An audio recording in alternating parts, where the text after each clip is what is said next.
Hey everybody, Brock Frady here, helping you enjoy your ride.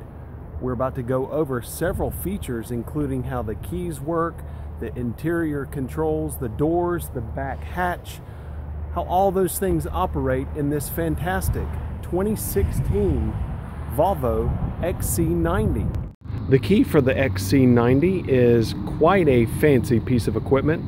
It has actual Napa leather on the outside.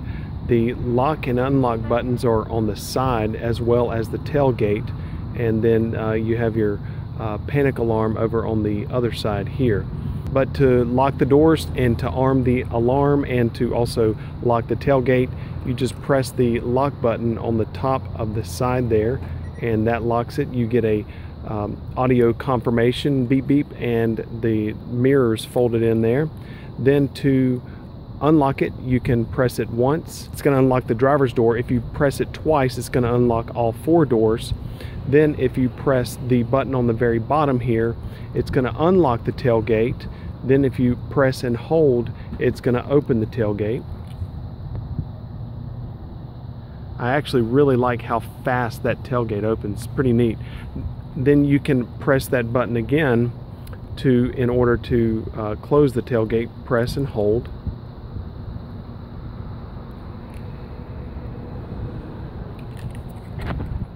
To activate the panic alarm, you have to come to the other side of the key fob, opposite lock and unlock and tailgate, and you can press and hold for 3 seconds, or you can press it twice quickly and it will activate the panic alarm.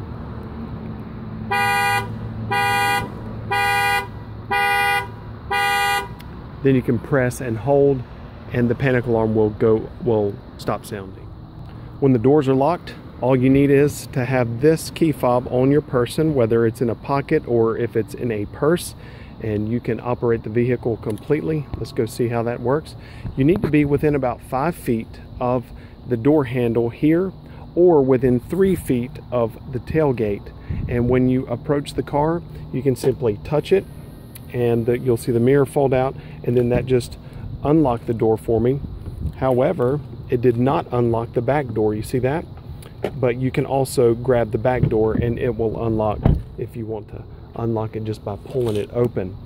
If you're finished using the vehicle and you want to lock the doors, all you need to do is touch the depressed part right there on the door handle, and that locks the doors. You get the audio confirmation, the mirrors fold in, and the doors are all locked up.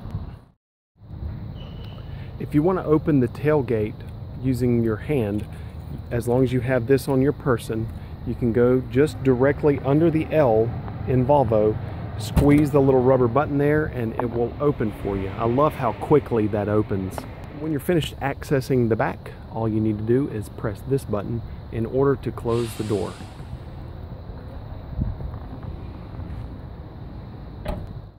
Back button right here. This is how you're going to adjust the tilt of the backrest, the seat back portion. So you can just push it forward and backward, and it's going to move accordingly. You can see how it's moving there. The knob, the handle right here, you can raise and lower the seat by moving the rear section of it up and down.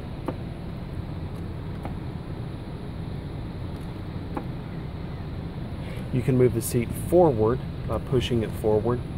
You can move it back by pushing it back. And then you can raise and lower the front edge of the seat here by grabbing the front portion of this button and moving it up and down. You're going to turn this control up or down. That adjustment control will then be seen here from the driver's view. So then I take the center, it's like a multi-directional keypad almost. So I pick the selection that I want here on the screen inside the cabin, and then I can use this directional keypad almost in order to make the selection that I see on the screen. So there's lumbar. I'm going to roll it down. I just turn it down, and then there's the seat cushion extension. So now I'm going to push that button forward, and look what happens. It's bringing the seat cushion forward. That's how that works. See that? Then I'm rolling it up and lumbar support, so I can push it forward, and I can feel lumbar right now moving up and down or in and out. And then side bolsters.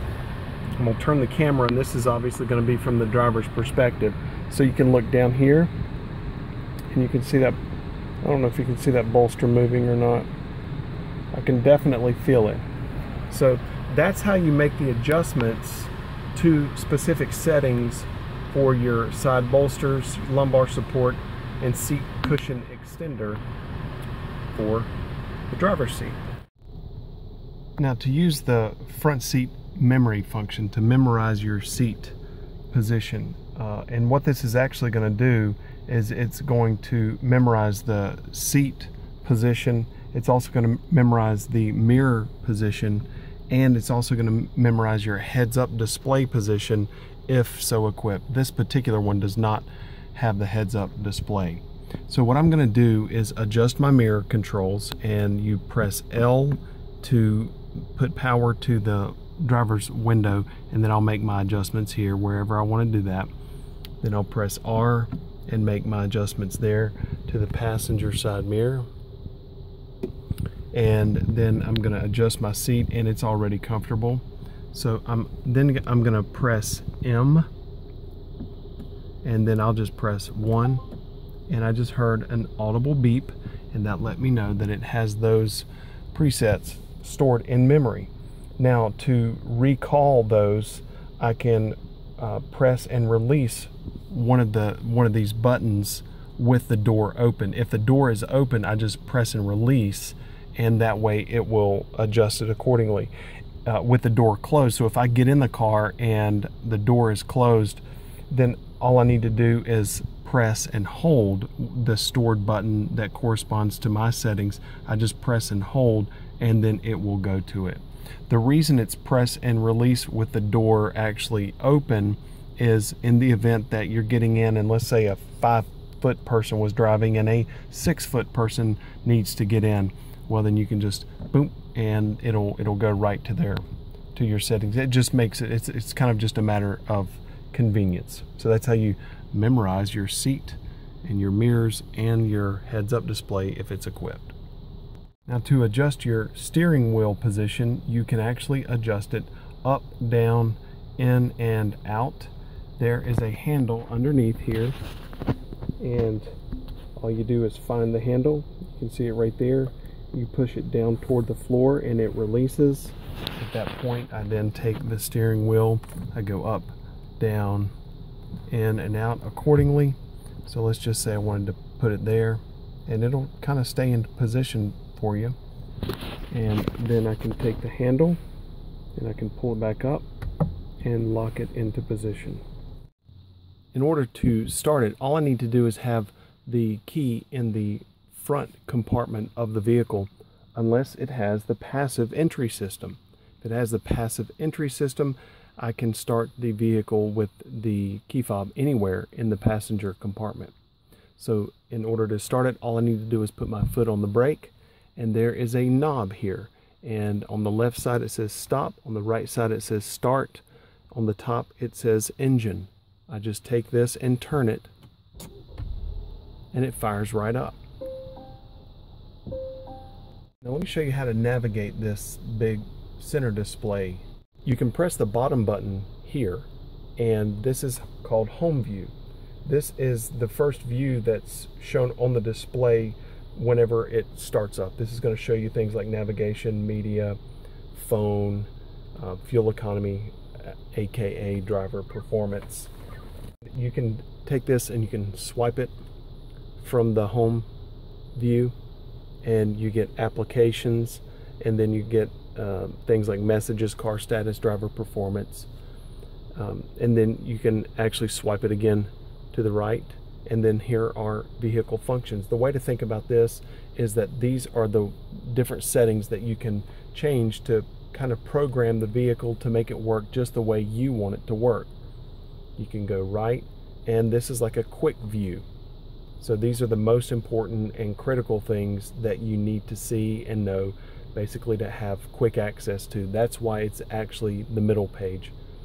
And then on the right, these are all apps, things that are connected to audio and things that are also like subscription based type of things. There's a little Apple CarPlay icon right there.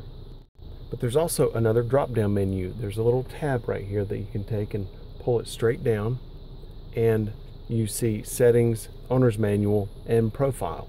When you hit settings, this allows you to really get into some detailed things about changing the settings around in your car. You can press My Car, Displays,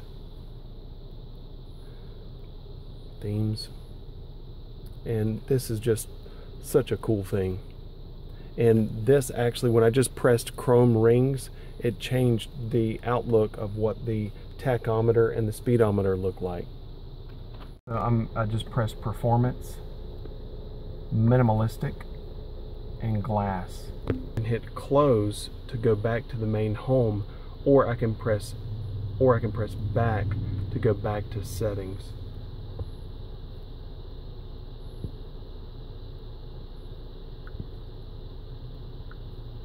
Then IntelliSafe, and this is the blind spot information, lane assist, driver control, road sign information. So this allows me to choose when the collision warning timing, how that operates, whether it happens later, normal, or earlier. In other words, if I'm driving along, and this basically will adjust the sensitivity of the radar system on the outside of the vehicle in order to that city safety feature that keeps me safe while I'm driving at lower speeds. And then blind spot information warns that when the vehicles are not in my visual field, it says. I like that, so that you can see that that's checked, so that is on. Lane assist, it'll mitigate lane drifting, and the vibration is what it's set on. Driver alert control, if driving performance deteriorates, then it's going to alert me, and that is active. And then road sign information, it's going to warn me if I'm deviating above the speed limit, and here it says at what speed do you want it to warn you. So you can actually set that. So let's go 5, and then I want it to let me know whenever I am getting within that speed restriction. That's really cool. So I can hit back, and then there's park assist, auto camera reverse activation. In other words, when I put it into reverse, there you go. And so my mirrors just moved all over the place. I can remove the lines. I can remove the park assist, beep beep, the cross traffic alert. Those are all active whenever they're highlighted in gray like that. Or I can zoom in. That's basically changing the camera view. Or I can hit 360 view.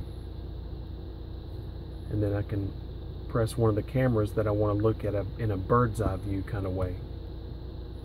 And so I can then turn my steering wheel. As I turn my steering wheel with this, you can, I don't know if, you can see that yellow line. And so that yellow line turns, and that's letting me know the direction that my wheels are going to go. If I keep them like at that angle, that's where the steering or the wheel is going to end up. Okay, so back to 360, I want to see that front camera. And then there you go. 360 left, that's under the driver's mirror. And then back to the back one.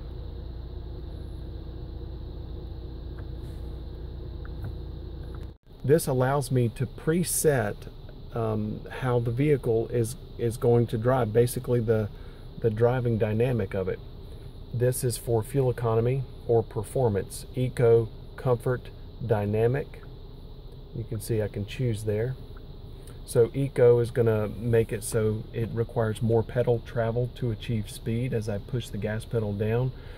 Comfort is going to help me, it's going to be more comfortable. The suspension is going to soften a little. Dynamic, the suspension is going to stiffen a little. It's also going to control throttle mapping to give me less pedal travel, so I don't have to push the pedal down quite as far in order to achieve speed, giving it the feel of having more torque. And then I can see driver display, choose the driver display characteristics. Eco, normal, dynamic. Steering force, low, medium, high. Powertrain characteristics, brake characteristics. So this allows me to really get very detailed in every aspect of the driving dynamics of the XC90. Lights, this is for interior and exterior lights. I can press exterior. Active high beam, there is a camera in the windshield and it can see when in oncoming traffic, and it can actually dim the high beams whenever it senses somebody so that you don't blind them. Well, what this is that how do you want it to react? Do you want it to react slowly, normally, or more quickly? Also, auto light transition. This adapts the lights for day and night mode. Do you want that to happen later, normal, or earlier? I actually recommend a little earlier. What that means is that the lights are going to cut on sooner as the sun goes down. Active bending lights, that's actually pretty cool. That follows the steering wheel motion. So when I turn the steering wheel here, the lights are going to turn and see around corners for you. Daytime running lights, turn signals, running board lights, welcome light, home safety lights. So this is so very cool. Illuminate some of the exterior lights when you're leaving the vehicle. So when you get home and you're getting out of your car about to go inside, how long do you want the lights to stay on? 30 seconds, 60 seconds, or 90 seconds? Let's just pick 60 seconds just for the sake of changing something. And then interior lighting, I love that. Interior mood lighting. Look at the colors that you can pick from. Adjust the intensity for the interior lights, that's high. Adjust the lights to the temperature inside the vehicle, that is just crazy cool. By theme, choose a color for the interior light, and theme colors are all right here. I'm going to choose blue because why not? And then I'm going to choose temperature. All right, so I'm going to go back, and then ambient lighting, and we're going to go low and adjust the intensity for the ambient lights, reduced, full, off, low, high.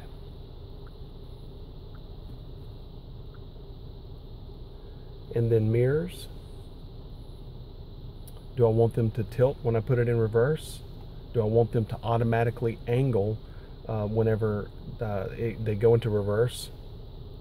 Driver, passenger, or both, or off. And then on automatic dimming, this is pretty cool. It says avoid dazzle of rear view mirror. In other words, whenever somebody comes up behind me with their brights on, do I want it to do it normally? Do I want it to really go dark, or do I want it to be a little lighter? Normal seems fine. Locking. And then how this is the locking behavior of the vehicle. How do I want my key, the remote key, to interact with the car while I'm operating the vehicle? Locking and unlocking feedback, and this is audible. And all of these are checked. I actually recommend leaving all of these because this allows you to see the turn signals light up and flash to give confirmation of the vehicle locking. It gives feedback, visual feedback, and then also the beeping. That's kind of what you're used to with really any car. And then auto sun curtain, auto close the sun curtain. What this does is it automatically will close the panel that is above your head that covers the sunroof. Do you want that to automatically close at a time after locking it when it's hot outside? So yeah, sure, why not? Remote unlock. So that's locking behavior. Electric parking brake, automatically or not. And we're going to automatically apply that when the engine cuts off. We're also going to automatically do it if the engine stops. And then seats adjustment.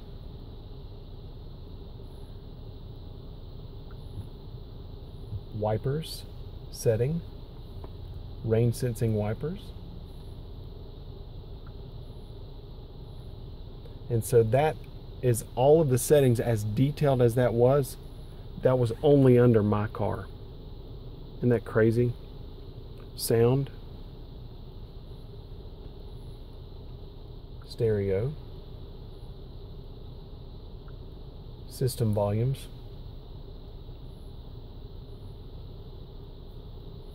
it can get pretty detailed. Let me show you this. System volumes, you see where, oops, you see where it says speed and volume compensation. Adapt the volume based on vehicle speed. I love that, because what that's going to do is it's going to raise or lower the volume of the stereo system based on the speed of the vehicle.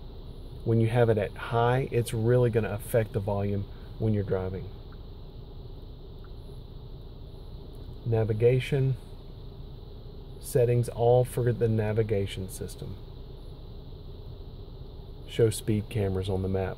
That's fantastic. Route, traffic,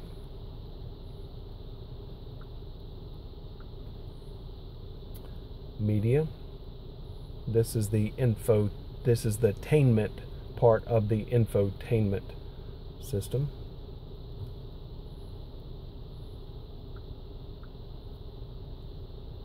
Communication, this is how your car interacts with your cell phone essentially, and also Wi-Fi. Apple CarPlay, this controls how Apple CarPlay works when you cut the car on.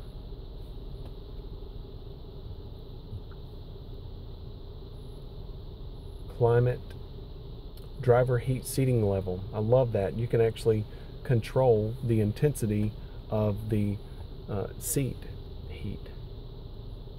That is great. Then overall system, driver profile. And another thing that I want to say about this touch screen is it's, as you can see me operating it, it is very efficient. It responds very quickly to your touch, and it's really accurate. There's really no delay to it. It's just as good as an iPad. Owner's manual is right here. I would imagine that's going to take just a second to load, but you know, once that does load, you obviously have access to your owner's manual. And there it is. That's a little bit bright. Probably hard to see here, but it says quick guide, exterior, and interior. So you can hit that quick guide, and this is just going to give you things to, basically ways to get to know your car, instruments and controls, internet connections. That is great. I really like this system. I can go here and hit the home button again, and so now it gets back right to the screen that we were in. On the steering wheel right here, the steering wheel is actually a little bit thin. It's not as thick as I thought it would be for a European car, especially. Right here is your cruise control. So I can, the way to use your cruise control is you actually press in the middle once you're driving. I don't know if you can see that, but once you're driving, if I just pressed that and it said unavailable on the dash, but once you're driving, you press this and that will allow you to activate the cruise control. You can press here to speed up, you can press there to slow down. On the right side of the steering wheel, there's a little circle in the middle of this whole display, and I can press that, and that's gonna unmute my radio. My radio is actually muted there. And this is gonna allow me to change the volume, and you have preset station scan. And so whenever I press this, I can see the display here. There's a display in the middle of the tachometer and the speedometer, and it's also changing on the big center display there as well. So I'm pressing right now, and this is just going through all of the presets for audio. I have a little pages icon right here, and I think you can probably see that in the top of your screen, that right there, what just came up. And let's take a closer look at that. So here I just pressed these, the pages icon, and that came up right there, and it says trip, media, phone, and navigation. And then you can take the arrow and you can push that right, and it's going to change what happens there. And so when you go back to trip, this gives you specific trip information about the current drive. So miles per gallon, all that. And it actually gets really specific. That GPH is gallons per hour. So that is there's your odometer. So it has very, very specific information. I can press this to the right and I see media that allows me to change my media. So I can go AM, FM, XM, auxiliary. And if I had my phone hooked up or an iPad or whatever, that would show up there as well. It's just not, because there's not a phone hooked up. It's going to skip right over the phone one whenever I press right again and go right to navigation. Your wiper stalk is here on the right, and the end of the stalk has a little toggle, and you can see you can push it up or down, and whenever you press it up, it controls the rear wiper, and that's intermittent, and then you can press it down and it will just do a continuous wipe on the rear glass. The dial here, this ring, will control the intermittent speed for your auto setting, and right here is intermittent. So what this means is this gives you an idea of when you move this stalk up, that's regular wipe, or that was intermittent, and then that's regular wipe, and then that's fast. And you can see that is indicated by the double sign there for fast wipe, and then that's off, or this is actually like when you press it down and it comes back up, that's like mist. So it just does a single wipe. And then right here, that when you pull the stalk toward you, it washes the front glass, and it also washes the headlights. Then if you push it away from you, it's going to wash the back glass.